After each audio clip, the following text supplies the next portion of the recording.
Evangelho de Marcos, capítulo 3, a partir do verso 13. Estamos nesta manhã dando sequência à nossa série de mensagens no livro de Marcos. E chegamos então a esse ponto em que Marcos apresenta o momento de escolha dos 12 apóstolos. Então, Marcos capítulo 3, versos 13 a 19, diz assim a palavra de Deus. Depois Jesus subiu ao monte e chamou os que ele quis, e vieram para junto dele. Então designou 12, aos quais chamou de apóstolos, para estarem com ele, e para os enviar a pregar, e a exercer a autoridade de expulsar demônios. Eis os 12 que designou: Simão, a quem acrescentou o nome de Pedro, Tiago, filho de Zebedeu, e João, irmão de Tiago, aos quais deu o nome de Boanerges, que quer dizer filhos do trovão. André, Filipe, Bartolomeu, Mateus e Tomé, Tiago, filho de Alfeu, Tadeu, Simão, o Zelote e Judas Iscariotes, que foi quem o traiu. Até aqui, meus amados, que Deus nos ajude a entender e, sobretudo, aplicar a sua palavra aos nossos corações nesta manhã. Diz o texto que Jesus, então, escolheu 12 dos seus discípulos, 12 apóstolos, para que estivessem com ele, que estivessem ali junto dele, trabalhando, servindo. Nesse texto, nós encontramos a estratégia de Jesus para desenvolver o seu ministério, o ministério de pregação do Evangelho, a boa notícia de salvação para a humanidade. Esse texto mostra que a estratégia de Jesus estava firmada na formação de líderes que dessem continuidade à pregação do Evangelho depois que ele voltasse para o Pai. Como precisamos ser estratégicos e intencionais em nossos dias, assim como Jesus foi durante o seu ministério. A nossa vida está passando. Creio que todos os idosos e todos nós que já somos adultos temos consciência disso. A nossa vida está passando, nossos anos estão passando. Não sabemos quando o Senhor nos convocará para estar com Ele na eternidade. E por isso precisamos, enquanto aqui estivermos, investir na formação de líderes que deem continuidade a esta obra depois da nossa partida, para estarmos com o Senhor. Essa foi a preocupação de Jesus e precisa ser a nossa, investir na nova geração.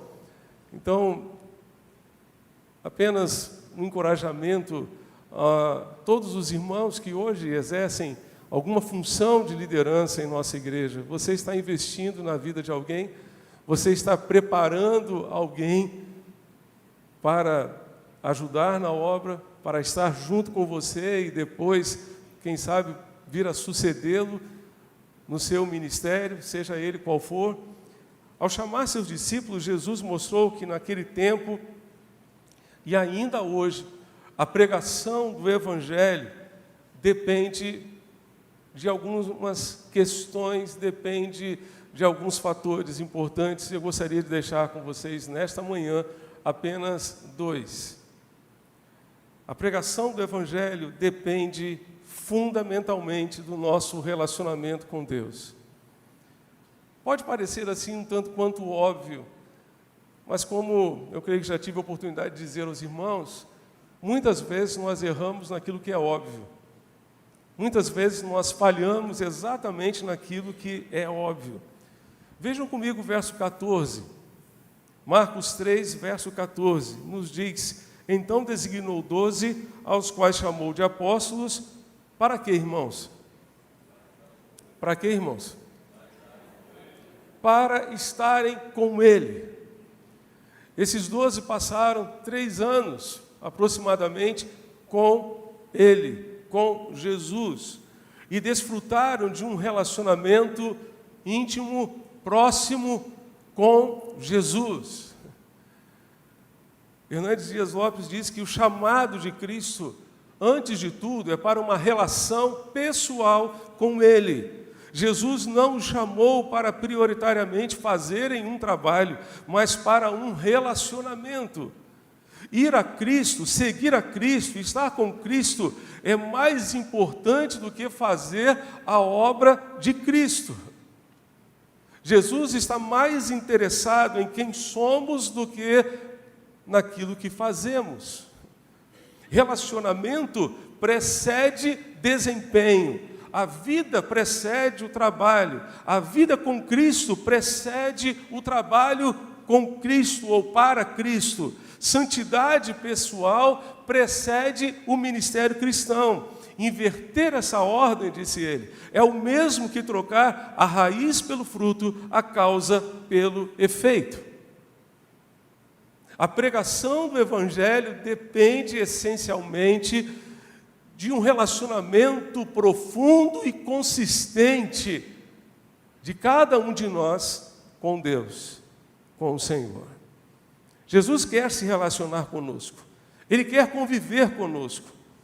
Para isso é preciso que estejamos com Ele, é preciso convivermos com Ele, é preciso nos relacionarmos intimamente com Ele. É a partir deste relacionamento que seremos úteis a Deus naquilo que Ele quer fazer através de nós. Seremos mais úteis a Deus na medida em que investirmos no nosso relacionamento com Deus. De que maneira investimos no nosso relacionamento com Deus? Fazendo um BO. Não na delegacia, mas no nosso quarto. Simplesmente Bíblia e oração. Bíblia e oração. Precisamos de Bíblia. Como precisamos de Bíblia? Os primeiros cristãos perseveravam na doutrina dos apóstolos, na comunhão, nas orações. Nós precisamos perseverar na palavra de Deus, como os irmãos da igreja primitiva. Precisamos ler, estudar e meditar na Escritura. Meditar na palavra de Deus. Precisamos encher o nosso coração com a palavra do Senhor. Paulo, escrevendo aos Colossenses, disse: habite em vós abundantemente a palavra de Cristo. A palavra de Jesus precisa realmente permear o nosso coração. A palavra de Deus nos diz que a boca fala daquilo que está cheio o coração. Se nós enchermos o nosso coração com a palavra, nós vamos transbordar da palavra. Vamos transbordar. Nosso coração está cheio. E se houver alguma sacudida, nós vamos transbordar. Transbordar não de ira, não de amargura, não de ressentimento, mas da palavra de Deus. E isso certamente fará uma diferença tremenda na nossa vida e nos nossos relacionamentos. Precisamos fazer o estudo da palavra de Deus com o coração aberto, porque a palavra de Deus, sim, ela nos conforta, mas em muitos momentos ela nos confronta a mim, confronta você, com a nossa realidade de vida, com aquilo que mina o nosso relacionamento com Deus, com aquilo que impede a nossa comunhão com Deus, nos mostra a direção certa do Senhor para as nossas vidas. Você pode abrir a sua Bíblia no Salmo de número 25, Salmo 25, versos 4 e 5. Salmo 25, versos 4 e 5. Diz assim a palavra de Deus: faze-me conhecer. O salmista está fazendo uma oração, está fazendo um pedido a Deus. Faze-me conhecer os teus caminhos, Senhor. Ensina-me as tuas veredas. Guia-me na tua verdade e ensina-me, pois tu és o Deus da minha salvação, em quem espero todo o dia. É a palavra de Deus que nos guia na verdade, que nos mostra o caminho, as veredas do Senhor para a nossa vida. ela nos conforta em nossas dores, nos confronta em nossos erros. É dessa forma que seremos transformados pela palavra. Seremos santificados e seremos transformados pela palavra. E como disse Rick Warren, somente pessoas transformadas podem mudar o mundo. Somente pessoas transformadas podem mudar o mundo. O relacionamento com Jesus é um relacionamento transformador. Ele chamou os seus discípulos para estarem com Ele, para passarem por um processo de tratamento, de transformação. Ele disse: venham, sigam-me, e eu farei com que vocês se tornem pescadores de gente, de pessoas. Hoje vocês são meros pescadores de peixes, mas eu farei com que, por meio desse relacionamento que nós teremos nesses próximos 3 anos, vocês se tornem, vocês se transformem em pescadores de gente, de pessoas. O relacionamento com Jesus é transformador. Por isso nós precisamos da palavra de Deus. Precisamos nos alimentar desta palavra. Precisamos comer este livro para nos alimentar dele, alimentar a nossa alma, alimentar o nosso coração. Precisamos de Bíblia, precisamos de oração. Ricardo Barbosa disse que a oração traz uma visão antropológica e teológica, ou seja, aquilo que pensamos sobre Deus e sobre nós mesmos. A oração traz consigo aquilo que nós pensamos sobre Deus e sobre nós mesmos. Ele disse, porque a oração que Jesus nos ensinou, porque a oração que Jesus nos ensinou não é a que nós fazemos. O Pai Nosso começa com a agenda e com a glória de Deus. Mas quantas vezes a nossa oração começa com a nossa agenda e com a nossa necessidade de sermos elogiados, né? Quantas vezes nós afirmamos, né, tudo para a glória de Deus, mas muitas vezes lá no fundo, desde que sejamos elogiados. Porque se for para a glória de Deus, mas nós não formos reconhecidos, não se preocupe com o reconhecimento humano, meu irmão. Ele pode vir como pode não vir. Se preocupe em ser reconhecido por Deus naquele dia. Se preocupe em ser reconhecido por Deus, porque há alguns, Ele dirá, não vos conheço. Quem são vocês? Eu nunca tive relacionamento com vocês? Eu nunca tive intimidade com vocês? Não vos conheço.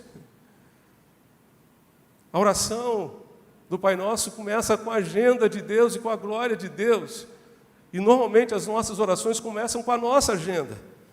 Jesus começou o seu ministério orando antes de escolher os 12, continua seu ministério orando e termina seu ministério orando no Getsêmani, e por fim na cruz continua orando antes de partir para o Pai. Jesus ora na presença dos seus discípulos porque deseja que eles tomem conhecimento dos seus desejos mais profundos. Ora para que os anseios dos seus discípulos sejam os anseios do seu mestre. Quando nós oramos, nós estamos revelando algo sobre nós, sobre aquilo que é um valor para nós, aquilo que é prioridade para nós. Estamos revelando aquilo que imaginamos ser o nosso Deus.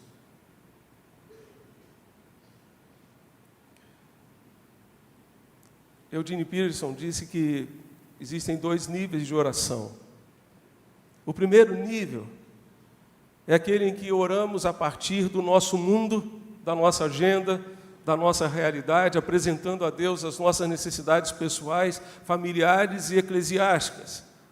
Apresentamos também o nosso coração a Deus. É a oração que nós mais fazemos. E ficamos nesse nível, apresentando a Deus a nossa realidade diante do Senhor, e não há erro algum em você fazer isso, você pode fazer isso.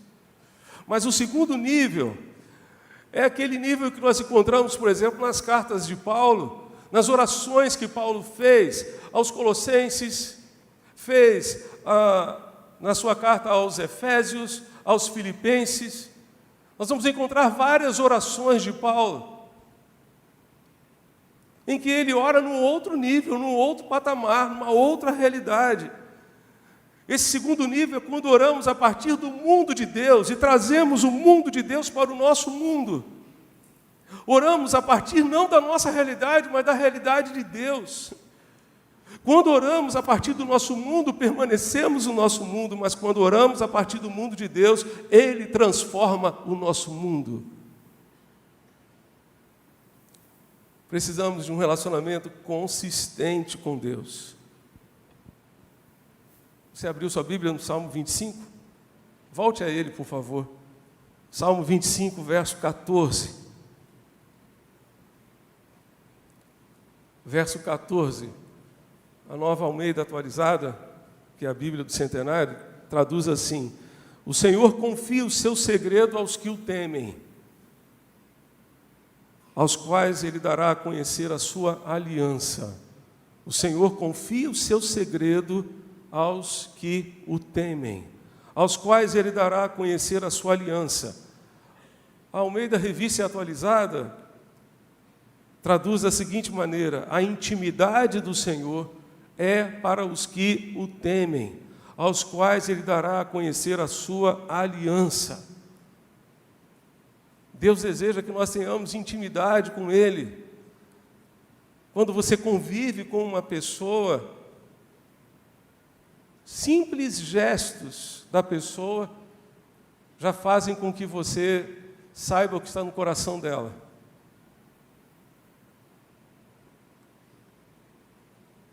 Quando Jesus estava reunido com os discípulos para a última ceia, João, o apóstolo, tinha a cabeça e o coração na cabeça e coração de Jesus. Vocês se lembram que João reclinou a sua cabeça no ombro de Jesus? Nós precisamos colocar o nosso coração no mesmo ritmo de Jesus.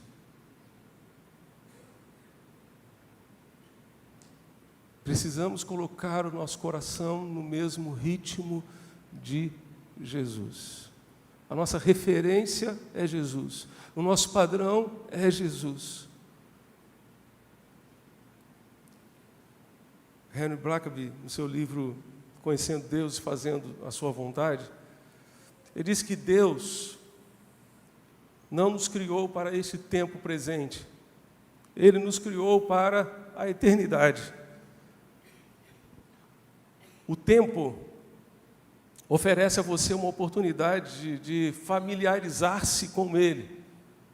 O nosso tempo de vida aqui neste mundo nos oferece essa oportunidade de nos familiarizarmos com Deus. É uma oportunidade para Deus moldar o nosso caráter à semelhança dEle. Então a eternidade terá a sua dimensão total para nós quando chegarmos lá. Se estiver vivendo só para o tempo presente, o aqui e agora, você perderá o verdadeiro propósito da criação. Se viver para o tempo presente, você vai permitir que o passado molde e direcione a sua vida hoje. A sua vida como filho de Deus deve ser moldada pelo futuro, para a eternidade, por aquilo que você viverá para sempre com Deus na eternidade. Deus utiliza o seu tempo presente para modelar a sua futura utilidade aqui na terra e na eternidade. Ele nos diz que o plano de Deus para o avanço do reino, para a pregação do Evangelho, para o crescimento do reino, depende da atuação dele de maneiras reais e práticas, através do seu relacionamento pessoal com o seu povo. O seu relacionamento com Deus é o aspecto mais importante da sua vida. E se ele não estiver correto, nada mais importa. Se você soubesse que tudo na sua vida era só um relacionamento com Deus, você estaria total e completamente satisfeito? Você pode dizer que está completamente satisfeito com o seu relacionamento com Deus?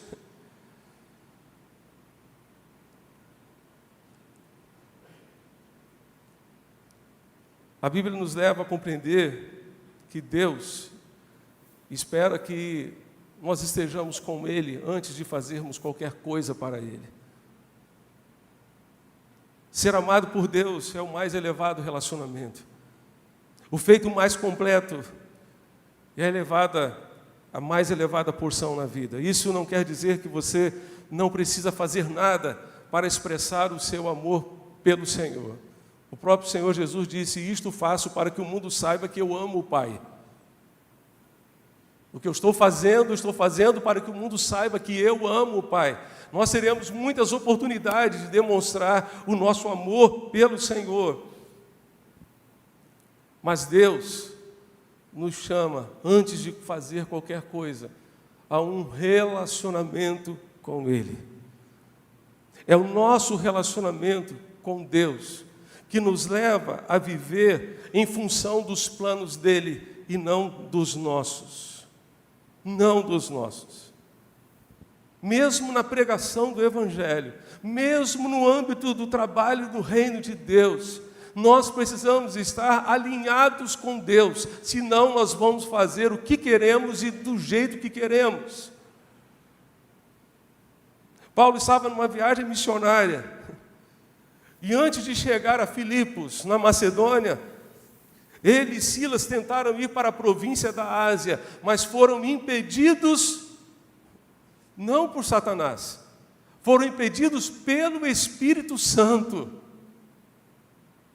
Mais adiante tentaram ir para a Bitínia, mas o Espírito de Jesus não o permitiu.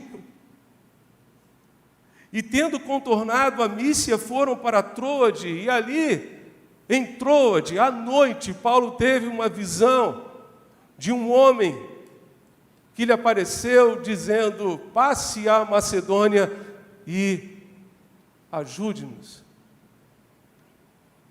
Paulo tinha algo em mente, mas Deus tinha outro propósito. Se não tivermos um relacionamento consistente com Deus, viveremos segundo o nosso achismo. E trabalharemos para Deus também segundo o nosso achismo, segundo a nossa própria vontade, não segundo o propósito de Deus. A respeito da vontade de Deus, esse tema tão desafiador para todos nós, vamos conversar hoje à noite, dando continuidade ao texto de Marcos capítulo 3. É o nosso relacionamento com Deus que nos faz servi-lo do jeito de Deus, da forma como Ele quer, não da forma como nós queremos, da forma como Ele deseja, não da forma como nós desejamos. É o nosso relacionamento com Deus também que nos sustenta na hora da provação, na hora das adversidades da vida. Quantas provações os apóstolos passaram enquanto pregavam o Evangelho. Quando vejo a história de Paulo, toda a sua luta na pregação do Evangelho, me lembro do Salmo 126, que fala sobre aqueles que choram, derramam suas lágrimas enquanto semeiam. Mas há uma promessa: eles voltarão trazendo consigo os seus molhos, os seus feixes. Quantas lutas e perseguições ele viveu. Ali em Corinto, você pode abrir a sua Bíblia em Atos capítulo 18, Atos 18, versos 9 a 11.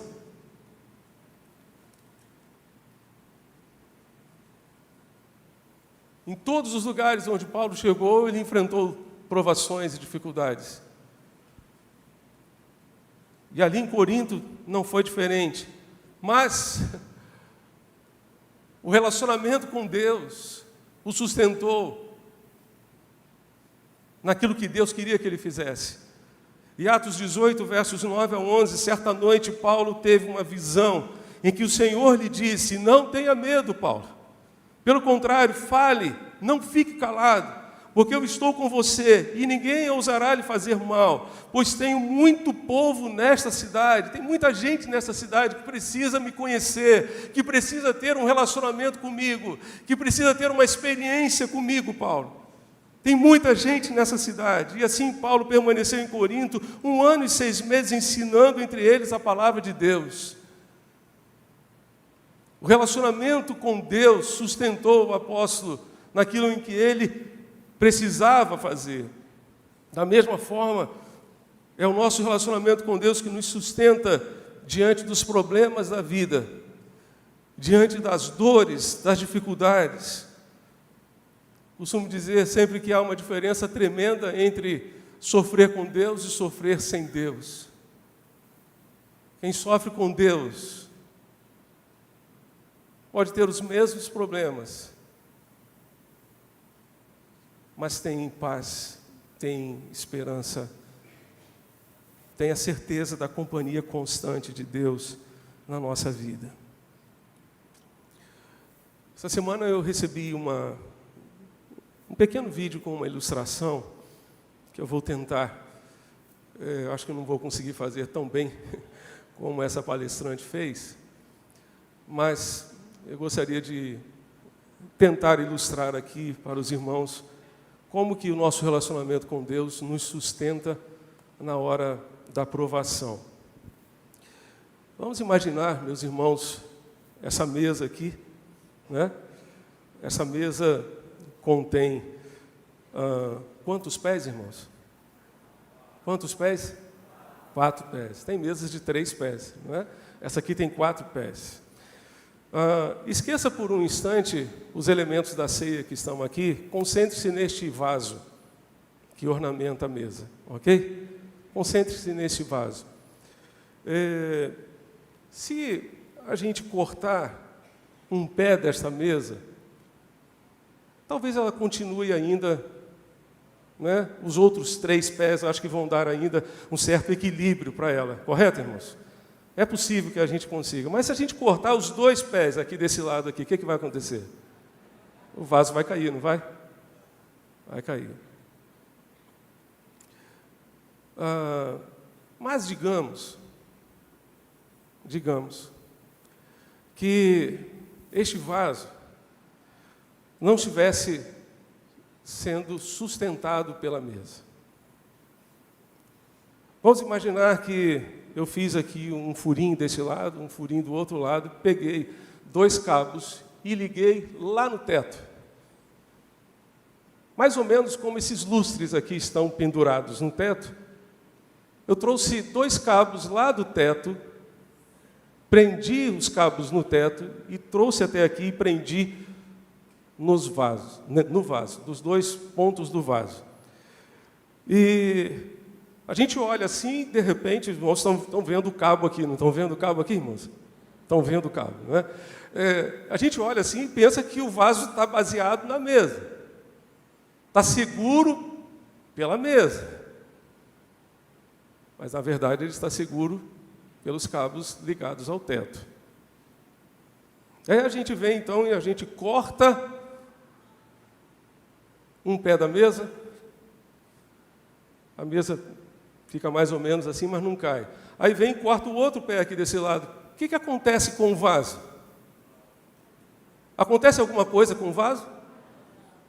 Nada. Simplesmente nada. Por que não acontece nada? Porque a base dele está lá em cima. Essa mesa ilustra a nossa vida. Nós temos pernas, mas muitas vezes a vida corta algumas coisas. Essas pernas, a perda das pernas representa perdas que nós podemos ter ao longo da nossa vida. Por exemplo, a perda de uma pessoa muito querida, Por exemplo, a perda da saúde por causa de uma enfermidade. Por exemplo, a perda de uma condição econômica, financeira estável, a perda de um bom emprego. Por exemplo, a perda de amizades, com dores, com frustrações. Tudo isso pode derrubar a nossa vida, pode derrubar o nosso vaso, o nosso jarro. Se ele estiver baseado nisso, mas se nós tivermos um relacionamento com Deus, se nós estivermos ligados ao céu, se nós estivermos olhando para as coisas que vêm do alto, como disse Paulo em Colossenses capítulo 1, verso 3, capítulo 3, verso 1, perdão. Buscai as coisas que são de cima, onde Cristo está assentado com Deus. Pensai nas coisas que são de cima. Se nós estivermos ligados ao céu, se nós estivermos ligados a Ele, Ele nos segurará, Ele nos sustentará na hora das perdas, na hora das dores, na hora das adversidades que tivermos que enfrentar em nossa vida. É esse relacionamento com Deus, é esta comunhão com Deus que nos sustenta na hora da dor, na hora da adversidade. Invista, em nome de Jesus, no seu relacionamento com Deus. Invista. Não faça uma leitura bíblica meia boca, só para cumprir uma tabela. Já li a Bíblia hoje. Coma a palavra de Deus. Derrame o seu coração diante do Senhor. Ore não apenas para apresentar a Deus a sua realidade, mas ore para trazer a realidade de Deus para o seu mundo, e Ele vai transformar a sua realidade. É este relacionamento com Deus que faz toda diferença na nossa vida e na pregação do Evangelho. Porque quando o nosso coração está alinhado com o coração de Deus, quando nós estamos no ritmo de Deus, nós temos condições de fazer a sua obra, ou melhor, cooperar com a obra dele, porque a obra de Deus, quem faz é Deus, não somos nós. Cooperar com a obra dele, no ritmo dele, do jeito dele, de acordo com a vontade dele, de acordo com as prioridades dele, de acordo com os valores dele. Mas a pregação do Evangelho depende de um outro fator. Eu prometi aos irmãos dois e vamos ao segundo. O segundo fator do qual depende a pregação do Evangelho é a nossa disposição de sermos enviados. Volte comigo a Marcos capítulo 3. Marcos capítulo 3. Versos 14 e 15. Então designou 12, aos quais chamou de apóstolos, para estarem com ele e para os enviar a pregar e a exercer a autoridade de expulsar demônios. Jesus chamou 12, aos quais chamou de apóstolos. E apóstolos significa enviar, enviar para longe. Quando se trata de uma delegação com um propósito especial, muitas vezes se ressalta especialmente a causa do envio, sendo que o emissário tem plenos poderes e é representante pessoal de quem o enviou. Você tem noção da responsabilidade? Diz aqui o Dicionário Internacional de Teologia do Novo Testamento. Ele diz que é o representante, quem foi enviado é representante pessoal de quem o enviou. Jesus disse, assim como o Pai me enviou, eu envio vocês. O Senhor nos chama para nos enviar, nos chama para estar com Ele, primeiro, para ter um relacionamento de amor, um relacionamento profundo, um relacionamento consistente, que vai nos sustentar na hora da dor, inclusive diante das dores advindas da pregação do Evangelho, do fato de estarmos no centro da vontade de Deus, não nos isenta de dores, não nos isenta de adversidades. Ele nos chama para estar com Ele, mas depois Ele nos envia. Ele nos envia. Infelizmente, a palavra apóstolo virou um título de autoridade no meio evangélico. Houve um tempo em que os oficiais das igrejas eram diáconos e pastores apenas. Em alguns segmentos evangélicos havia também os presbíteros. E depois, com a necessidade de encontrar outros títulos que pudessem elevar a condição de liderança, surgiram termos como bispo, bispo primaz, apóstolo. E quando o apóstolo já ficou assim bem comum, surgiram patriarcas. E eu não sei onde é que eles vão parar com essa história, irmãos. Deus tenha misericórdia. Deus tenha misericórdia. No reino de Deus, o que importa não é a posição, o que importa é o serviço. Para Jesus, a posição é consequência do serviço despretensioso, que é exercido sem interesse próprio, com o único objetivo de promover a glória de Deus e a expansão do seu reino. Hoje Deus pode nos enviar até o outro lado do planeta sem sairmos de casa. Ele pode nos enviar também ao nosso vizinho, aos familiares, amigos, amigos do trabalho, amigos da escola. Ser enviado implica obediência. Obediência. Ser enviado implica ter um bom testemunho diante dos não crentes, junto às pessoas que nos cercam no trabalho, na vizinhança, na família. Ser enviado implica também deixar a nossa zona de conforto. E aqui eu me lembro de Neemias. Neemias era copeiro do rei. Que serviço interessante, né? Qual era o serviço dele? Simplesmente servir o vinho do rei. Estava lá no seu palácio, quando, de repente, o seu irmão voltou de Jerusalém e ele perguntou: como é que está a situação lá em Jerusalém? Miséria pura. Estão todos numa miséria terrível. Ele jejuou vários dias, orou, pranteou diante de Deus, clamou a Deus para que houvesse uma mudança naquela realidade. E se colocou à disposição de Deus para servi-lo. Não apenas na reconstrução de muros, porque a especialidade de Deus não é reconstrução de muros, a especialidade de Deus é reconstrução de gente, de pessoas.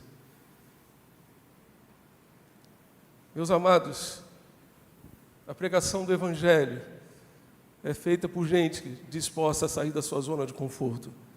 É feita por gente disposta a ser enviada. Enviada. Talvez enviada alguém que está próximo, ao lado. Pode ser alguém que está distante, num país distante. E graças a Deus por tantos irmãos que saíram do Brasil e estão servindo ao Senhor em outros campos para pregar o Evangelho. A mensagem do Evangelho nos alcançou e nos salvou.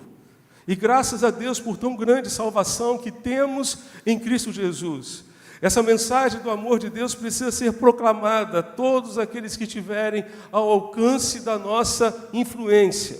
E isso acontecerá na medida em que tivermos um relacionamento profundo e consistente com Deus. E estivermos dispostos a sermos enviados e usados por Deus para compartilhar essa mensagem. Que Deus para tanto nos ajude e nos abençoe. Amém.